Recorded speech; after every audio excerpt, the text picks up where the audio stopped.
Former Senator Bongbong Marcos denies any involvement in the ongoing feud between Commission on Elections Chairman Andres Bautista and his wife Patricia Paz Bautista. The issue made headlines this week after Mrs. Bautista publicized it through media interviews. Before meeting the media, Mrs. Bautista met with no less than President Rodrigo Duterte. This amid rumors that the former senator's wife, Lisa Araneta Marcos, facilitated Mrs. Bautista's meeting with President Rodrigo Duterte. I am watching what you are reporting. That's all I know. Sir, your wife daw po coordinated the meeting of Tish Bautista and the President? I think the palace can confirm na hindi totoo. That's not true at all. Okay. Excuse me.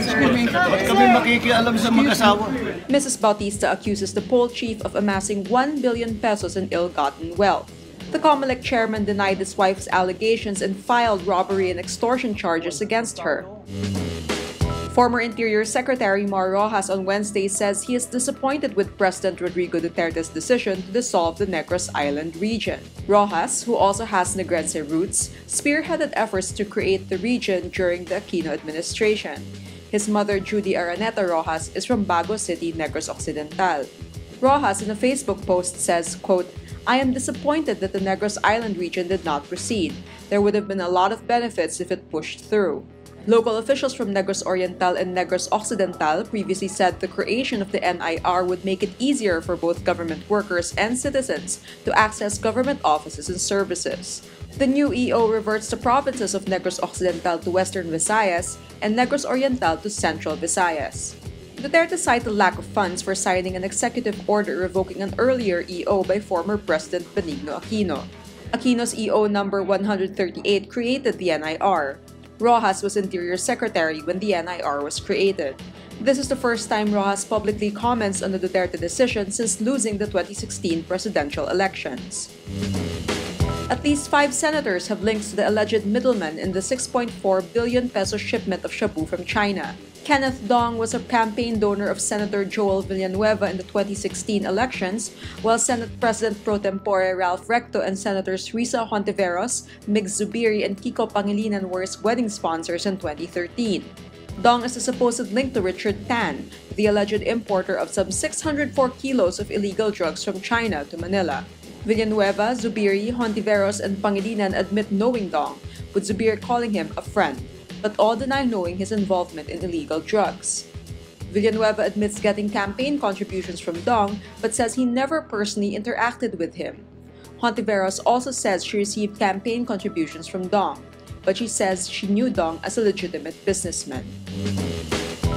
Presidential Communications Secretary Martin Andanar signs an interim policy for accrediting bloggers to cover President Rodrigo Duterte's events. The document, entitled Interim Social Media Practitioner Accreditation, was released by Malacanang Wednesday.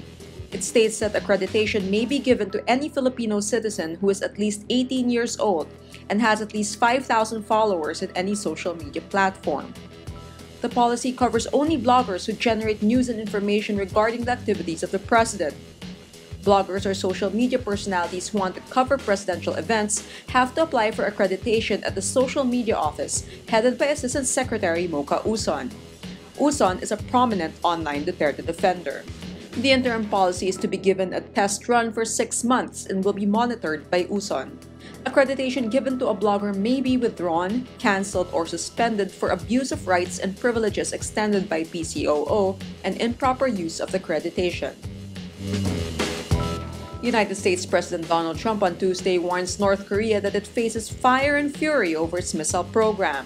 This just hours after the U.S. media reported Pyongyang successfully miniaturized a nuclear warhead. Trump says, quote, "North Korea best not make any more threats to the United States. They will be met with fire and fury like the world has never seen." Hours later, North Korea says it is considering strikes near U.S. strategic military installations in Guam with its intermediate-range ballistic missiles.